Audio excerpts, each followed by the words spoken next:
বদৰুদ্দিন আজমলৰ দৰে অসমত বহুত ধনী মানুহ আছে।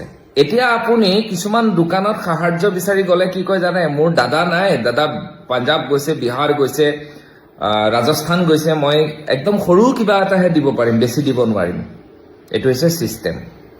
বদৰুদ্দিন আজমলতকৈ ধনী মানুহ অনা অসমীয়া মই বহুত মানুহ দেখিছোঁ, বহুত মানুহ লগো পাইছোঁ, যি নেকি 10 দিন অসমত থাকে, 10 দিন বাহিৰত লাখ বিলাসিতা কৰে আৰু বিজনেছ ব্যৱসায় ক'ত কৰে, অসমত কৰে। আজি বানপীড়িত জনতাৰ বাবে ডনেশ্যন কোনে উঠাই আছে? সাধাৰণ শ্ৰেণীৰ মানুহখিনি, যিবোৰ আমাৰ নিচিনা মানুহ। আৰু ডনেশ্যন কোনে দি আছে? যিবোৰ সাধাৰণ দোকানী, ড্ৰাইভাৰ, গাড়ীৰ ড্ৰাইভাৰ বা অন্যান্য ব্যক্তিসকলে 10 টকা, 5 টকা, 100 টকা, 500 টকা এনেকৈ দি ৰাইজক সহায় কৰিবৰ কাৰণে যথেষ্টভাৱে এই সাধাৰণ শ্ৰেণীৰ লোকসকল ওলাই আহিছে। আৰু অসমৰ 2-1 মানুহ ওলাই আহিছে যি নেকি বৃহৎ আকাৰে সহায় কৰিছে। আজি বদৰুদ্দিন আজমলৰ পইচা আছে, কিবা আছে, বহুত মানুহে কৈ আছে যে যি কথা লিখি আছে দেখিছোঁ, কিন্তু বদৰুদ্দিন আজমলৰ টকা আছে যদিও তেওঁৰ লগত এটা মন আছে, সৎ এখন হৃদয় আছে। মই 100 বাৰ ক'ম এইটো কথা। আগৰ পৰা আমাৰ ৰাজনৈতিক কিবা আদৰ্শ নিমিলিব পাৰে, কিন্তু তেওঁ আগৰ পৰা মানুহক ধৰ্ম নিৰপেক্ষতা দৃষ্টিৰে চাই তেওঁ নিৰপেক্ষভাৱে মানুহক সহায় কৰি আহিছে। এনেকুৱা টকা থকা মানুহৰ বহুত আছে। আজি মই ৰাস্তাত দেখিছোঁ যে, যোৱাকালি এখন মই ফটো দেখিছোঁ যে এজন খুব দৰিদ্ৰ শ্ৰেণীৰ মানুহে 10 টকা এটা আগবঢ়াই দিছে। এইটো হৈছে মন।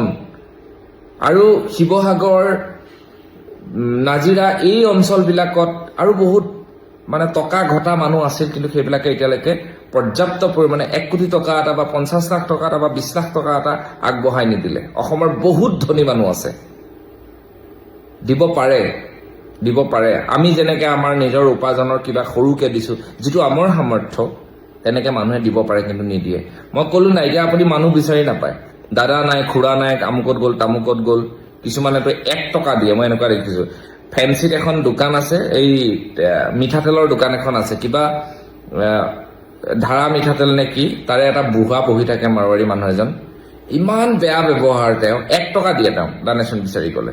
আপুনি এনেকুৱা, মই আজি এই জুবিন দা, এতিয়া মোৰ মনত পৰিছে, জুবিন দা জীয়াই থাকোঁতে আমি যেতিয়া ডনেশ্যন তুলিছিলোঁ তেতিয়া গৈছিলোঁ, মাত্ৰ 1 টকা এটা তেওঁ এনেকৈ তাকো দলিয়াই দিছে। এনেকুৱা অসভ্য মানুহ আছে, কিন্তু অসমতে ব্যৱসায় কৰি আছে, অসমৰ পৰাই লুটি আছে।